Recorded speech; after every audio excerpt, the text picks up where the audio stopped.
The Great Gatsby. Chapter 1. Nick moves to New York City, in the West Bay, which is where all the new money is, like people who just became millionaires because of the economy and stuff. And he moves to a nice little house, and his neighbor is Wham, this gazillionaire who just got his money out of nowhere and is super mysterious and throws a lot of parties. Nick goes over to dinner at the Buchanan's house, and they live on the east side, which is where all the old money is, like people who got their money from their great-great-great-great-grandpa, the King of England. And all the while, the party kind of stinks because Tom Buchanan spends practically the whole night on the phone with his mistress, who keeps calling him.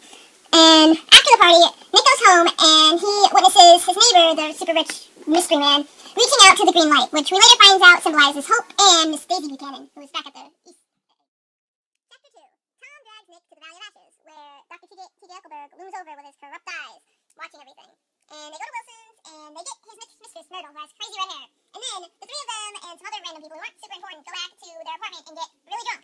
So drunk that Tom and Myrtle get in a fight, and he punches her in the nose. Yeah, stay sober. They all having a good time out there.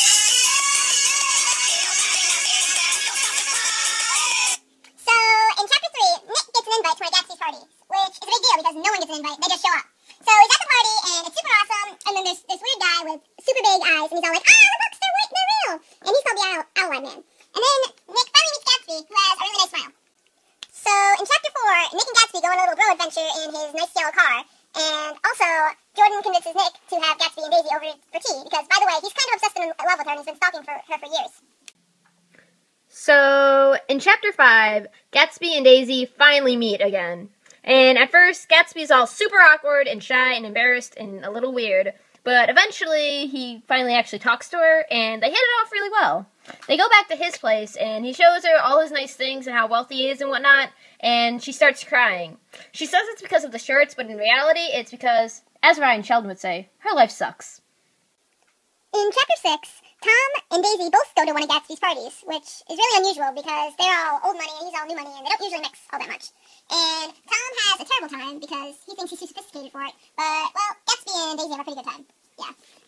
But this makes Gatsby question whether he's actually really happy, because now that he has Daisy, he's not really sure he even wants her. And also, side note, we talk about the Daisy's White Girl Herd and Dan Cody during this chapter, so know them. Chapter 7. It is ridiculously hot. So, the crew decides to go to a hotel to try and keep cool. But at the hotel, it gets even hotter because Gatsby tries to get Daisy to tell Tom that she never loved him. But she did, so she won't say it, and Gatsby looks kind of foolish, and he loses his temper, and it's just not a pretty sight. So defeated, he and Daisy head back afterwards in the yellow car. And they hit Myrtle with the yellow car. Chapter 8. George Wilson shoots Jay Gatsby because Tom told him that it was Gatsby who ran over his wife, when in reality it was actually Daisy. Chapter 9 is Gatsby's funeral. And despite how popular his parties were, his funeral was pretty empty.